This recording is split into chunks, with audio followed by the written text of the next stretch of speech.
ये अकाउंटिंग के अंदर कैलकुलेशन के साथ साथ जो प्रेजेंटेशंस होती हैं वो भी मैटर करती हैं आपके मार्क्स गेन करने में।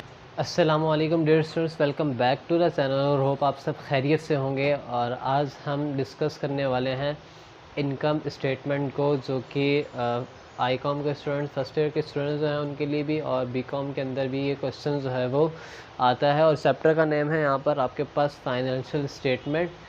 इसके अंदर दो मेन टॉपिक होते हैं और ये आपका कंपलसरी क्वेश्चन भी होता है एग्ज़ाम के अंदर, तो इसको आपने क्या करना है, अच्छे से समझना।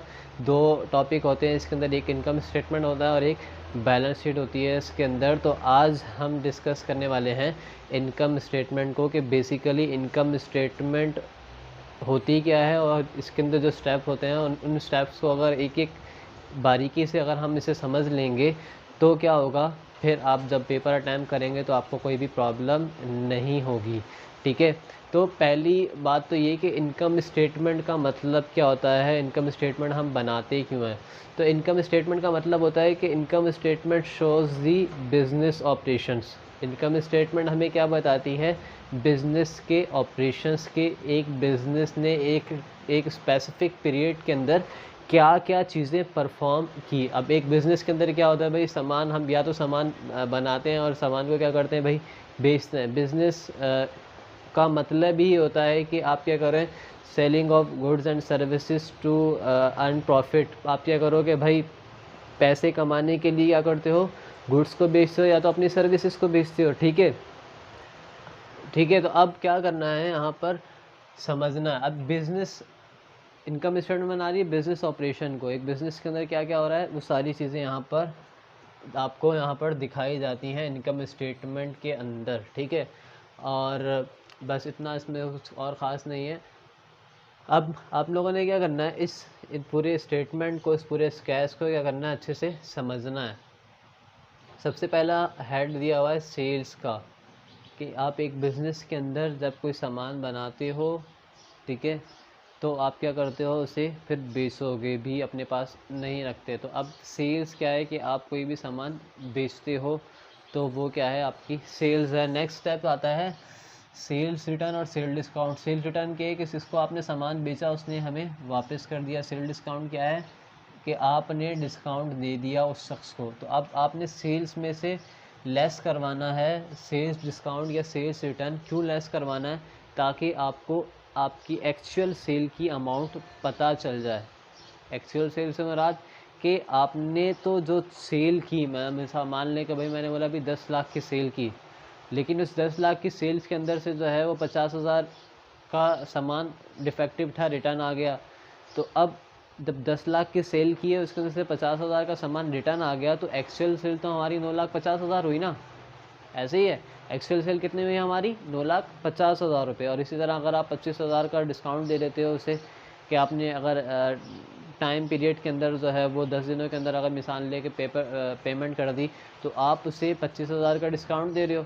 जब आप उसे 25,000 का और डिस्काउंट दे रहे हो तो फिर आपकी जो एक्चुअल सेल है वो कितनी हो गई, कितनी हो गई, 9,25,000 रुपये। यहाँ पर लिखते रहते हैं साथ साथ ताकि समझ में आती रहे। 10 लाख रुपये आपकी क्या है, सेल्स है। 10 लाख क्या है आपकी भाई, सेल है। ठीक है, अब उस 10 लाख की सेल के अंदर हम मान लेते हैं कि हमने सेल रिटर्न भी, सामान डिफेक्टिव वापस भी आया और सेल डिस्काउंट भी हमने दिया, तो वो कुल मिलाकर तकरीबन जो है वो 75,000 रुपये बनते हैं। तो आपकी फिर नेट सेल्स कितनी आ गई भाई, 9,25,000 रुपये आपकी क्या आ गई, नेट सेल आ गई। ठीक है, अब नेट सेल यानी कि एक्चुअल में हमने इतनी सेल की ड्यूरिंग द पीरियड। अच्छा, इसको भी आप समझो। आप सबसे पहले टाइटल, जो कंपनी का नाम है जिसकी आप इनकम स्टेटमेंट बनाने जा रहे हो वो आएगा। फिर जो आप नेक्स्ट स्टेप में जो आप क्या करने जा रहे हो, हम इनकम स्टेटमेंट बनाने जा रहे हैं। और जो नेक्स्ट स्टेप है ये वाला, इसके अंदर काफ़ी बच्चे जो है क्या होते हैं भाई, कंफ्यूज होते हैं इसमें। ये जो लिखते हैं ना, पीरियड एंडेड या month ended for the year ended, तो आप बेहतर ये है कि आप क्या लिखो, फॉर द पीरियड एंडेड ही लिखो। पीरियड एंडेड जो भी मंथ दिया हुआ है आपको, आप क्या कर दो उसके आगे वो लिख दो। बाज़ दफ़ा ऐसा होता है कि वो कंपनी पूरा साल रन ही नहीं होती, सेमी एनुअली पीरियड होता है उसका, तो आप क्या करते हो, फॉर द ईयर एंडेड तो नहीं लिख सकते, यानी कि पूरा साल नहीं हुआ उसको, तो आप क्या कर दो, for the month of December भी लिख सकते हो। फॉर द पीरियड एंडेड जो है वो मेरे नज़दीक क्या है, ये बेस्ट होता है।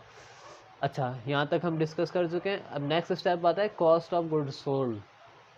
कॉस्ट ऑफ गुड्स सोल्ड यानी कि वो कॉस्ट, उस चीज़ की कॉस्ट जो कि हमने क्या कर दी, बेच दी, उस चीज़ की अब हमें क्या करनी है भाई, कॉस्ट निकालनी है कि जो हमने सेल्स की वो एक्चुअल में हमें कितने की पड़ी, एक्चुअल में वो हमें कितनी की पड़ी, तो उसकी भी हम कंपटीशन करते हैं। बाज़ केसेस के अंदर होता है डायरेक्टली आपको कॉस्ट ऑफ गुड्स सोल्ड ही दी जाती है, तो आप क्या करोगे बाद तो क्या करते हो, आप डायरेक्टली इसे क्या कर देते हो, लेस करवा देते हो, ठीक है। अब हमें इसका पूरा एक स्केच दिया हुआ, स्टेप बाय स्टेप आपने क्या करना है, कैलकुलेट करना है। अगर नहीं दी होगी तो आप directly cost of goods sold आपकी निकल जाएगी। अब सबसे पहले कॉस्ट ऑफ गुड्स सोल्ड यानी कि वो सामान जो कि हमने बेच दिया, ये वाला सामान, नेट सेल जो है एक्चुअल में हमें कितने का पड़ा। इन्वेंट्री ओपनिंग, जब आपने पीरियड अपना शुरू किया, देखा उसके अंदर के कितनी सामान जो है वो हमारा ऑलरेडी मौजूद था, ठीक है। आपकी ऑर्गेनाइजेशन के अंदर, बिज़नेस के अंदर आपका कितना जो हमारा वेयर हाउस में सामान पहले से कुछ सामान तैयार रखा हुआ था, उसकी कीमत मान लें कि 15,000 रुपये थी। उसकी कीमत कितनी थी, मान लें कि 15,000 रुपये थी, कि वो सामान पहले से मौजूद था। तो हम यहाँ पर एज्यूम कर लेते हैं वो जो सामान हमारे पास मौजूद है उसकी कीमत 15,000 रुपये, ठीक है। और हमने सामान ख़रीदा, और हमने क्या किया, और सामान ख़रीदा, कितने का ख़रीदा भाई, 4 लाख का हमने और सामान ख़रीद लिया। अब उस 4 लाख के सामान को किसी ट्रक वगैरह पर रख कर लेकर आए, तो वो कितना, उसकी हमने चार्जेस पे किए, मान लें कि 15,000 रुपये हमने क्या किए, उसके चार्जेस पे किए। तो वो सामान अब हमें कितने का पड़ा, हमें सामान पड़ गया वो 4,15,000 रुपये का, वो क्या पड़ गया, हमें सामान पड़ गया। मतलब एक सामान हम ख़रीद कर लेकर आए, 4 लाख की हमने मर्चेंडाइज इन्वेंट्री ख़रीदी, कोई भी गुड्स ख़रीदी। अब उस सामान को जिस ट्रक पर, जिस गाड़ी पर रख कर लेकर हम आ रहे हैं, तो उसका जो फेयर है, ट्रांसपोर्टेशन के जो चार्जेस हैं, वो हम एक्सपेंस नहीं कहलाते, एक्सपेंस के अंदर ऐड है, बेसिकली है तो एक्सपेंस ही, लेकिन हम एक्सपेंस में ऐड नहीं करते, बल्कि ट्रांसपोर्टेशन के अंदर ऐड करते हैं। उसी कॉस्ट के अंदर ही उसको क्या कर देते हैं भाई, ऐड कर देते हैं, ताकि वो जो चीज़, उसकी कीमत जो है वो एक्चुअल अमाउंट हमें क्या कर दे, पता चल जाए। तो एक्चुअल में 4 लाख थी और 15,000 उसको लेकर आने में और हमारे एक्सपेंस बढ़ गया, तो टोटल चीज़ हमारी 4,15,000 में हमें पहुंच गई, जब हमारी कंपनी में आई, हमारी वेयर हाउस में आई, ठीक है। तो 4,15,000 रुपये हमारी क्या कहलाई, टोटल डिलीवर कॉस्ट कहलाई। उसके बाद हमें परचेजेस डिस्काउंट दिया, या इस 4 लाख के अंदर से जो हम सामान ख़रीद कर लेकर आए, कुछ सामान ख़राब था, ठीक है, हमने वापस किया और हमें कुछ डिस्काउंट मिल गया। तो मान लो कि हमें 15,000 का डिस्काउंट और डिफेक्टिव गुड्स की हमने रिटर्न की, तो हमने क्या कर दी भाई, वापस कर दी। हमने क्या की, उन गुड्स को क्या कर दिया, ख़राब चीज़ से वापस कर दिया, और हमें डिस्काउंट में मिल गया। तो ये दोनों मैंने साथ लिखे हैं, आप लोग क्या करोगे, अलग अलग लिखोगे तो फिर वो जगह थोड़ी सी कंजस्टेड हो जाती है, तो इसलिए। अच्छा, तो इतना हमें क्या मिला, उसके ऊपर डिस्काउंट भी मिल गया। तो एक्चुअल में हमने परचेजेस कितनी की, 4,15,000 की हमें डिलीवर हुई, और 15,000 रुपये हमें डिस्काउंट और रिटर्न हो गया। तो उस सामान की अब कीमत कितनी आ गई भाई हमारे पास, 4 लाख रुपये। 4 लाख रुपये क्या हो गई भाई, उस सामान की कीमत हो गई। नेट परचेजेस कहलाएगा ये आपके पास, क्या कहलाएगा, नेट परचेजेस कहलाएगा, कि इतना सामान हमने ख़रीदा, असल में इतना ख़रीदा। अब जब हम 4 लाख का सामान ख़रीद कर लेकर आए, तो हमारे गोदाम में 15,000 की इन्वेंट्री क्या थी, पहले से मौजूद थी। जब पहले से मौजूद थी, तो अब वो सामान जो हमारे गोदाम में रखा है, वो टोटल कितने का हो गया सामान भाई, वो सामान कितने का हो गया, 4,15,000 रुपये का हो गया। वो सामान कितने का हो गया हमारे पास, 4,15,000 4,15,000 रुपये का वो क्या हो गया, सामान हमारे पास हो गया।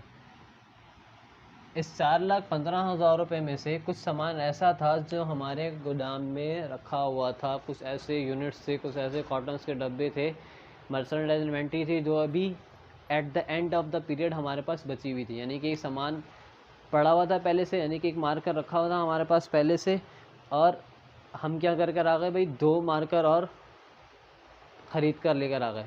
एक मार्कर पहले से रखा है, 2 और ख़रीद कर लेकर आ गए, तो अब हमारे पास हमारे गोदाम में 3 मार्कर रखे हैं। तो अब जब 2 बेच दिए तो पीछे कितना रह गया, 1 मार्कर हमारे पास हमारे गोदाम में अभी भी रखा हुआ है। ठीक है, तो अब क्या करना है कि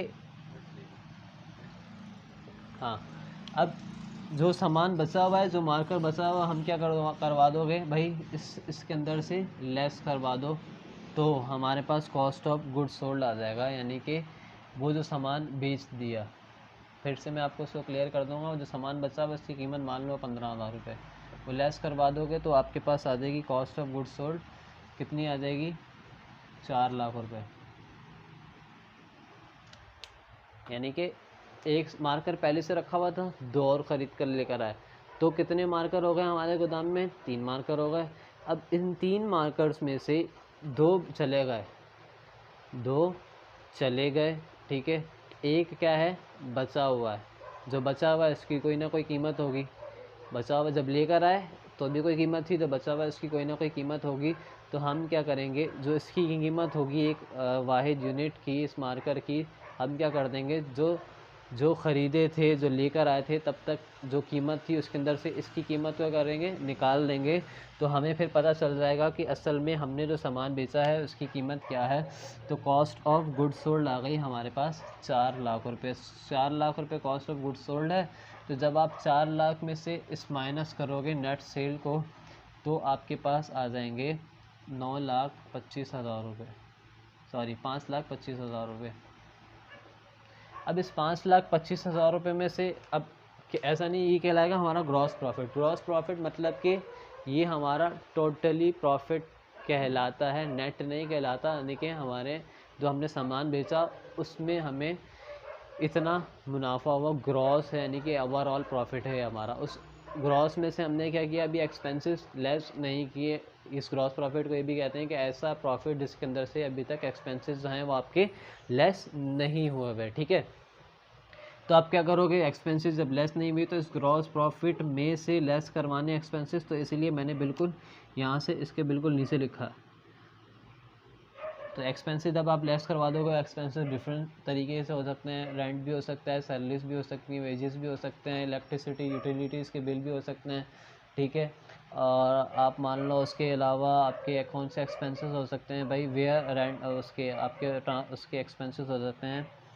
मतलब डिफरेंट जो एक्सपेंसेस हैं वो आप क्या करवा दोगे, लेस करवा दोगे। तो उस ग्रॉस प्रॉफिट में जब आप एक्सपेंसेस को लेस करवा दोगे तो आपके पास आपकी कंपनी का नेट इनकम आ जाएगा। ठीक है, तो ये नेट इनकम जब आ जाएगी, यानी कि एक्चुअल में आपकी कंपनी ने जो बिज़नेस रन किया उससे इतना प्रॉफिट क्या किया, उसने कमाया। ठीक है, अब आपने एक और चीज़ का ख्याल रखना है, जो प्रेजेंटेशन है एग्ज़ाम में, अगर आपका पेपर नीट एंड क्लीन नहीं होगा तो मार्क्स भी फिर आप इतने ज़्यादा, तो जिस तरह सेल्स में से लेस होनी थी तो लेस का जब नेट सेल के नीचे आपने क्या करना है, कॉस्ट ऑफ गुड्स सोल्ड को ऐड लेस करवाना है। अब इन्वेंट्री में ऐड करवानी है परचेजेस और ट्रांसपोर्टेशन इन, तो इन दोनों के नीचे मैंने लिखा। ठीक है, फिर टोटल डिलीवर कॉस्ट में से लेस होगी परचेज डिस्काउंट, और वो तो फिर उसके मैंने नीचे लिखा। यानी कि जो चीज़ जिसके नीचे जिस स्टेप के बाद ऐड या लेस हो गई, आपने क्या करना है, बिल्कुल वैसे ही उसके नीचे प्रेजेंटेशन करते वक्त, प्रेजेंट करते वक्त, लिखते वक्त क्या करना है, लिखना है। तो ये था हमारा लेक्चर इनकम स्टेटमेंट का। आप इंट्रोडक्शन भी कह सकते हो इसके अंदर हमने डिटेल में बात की इनकम स्टेटमेंट के बारे में। इंशाल्लाह नेक्स्ट इसके जो है फिर यहाँ पर एक्सपेंसेस निकालने के लिए हमारे पास एडजस्टिंग एंट्रीज आ जाती हैं, तो हम उस एडजस्टिंग एंट्रीज़ को क्या करेंगे, नेक्स्ट लेक्चर्स के अंदर डिस्कस करेंगे। ठीक है, तो मिलते हैं फिर एडजस्टिंग एंट्रीज़ वाले लेक्चर में, तब तक के लिए अल्लाह हाफिज़।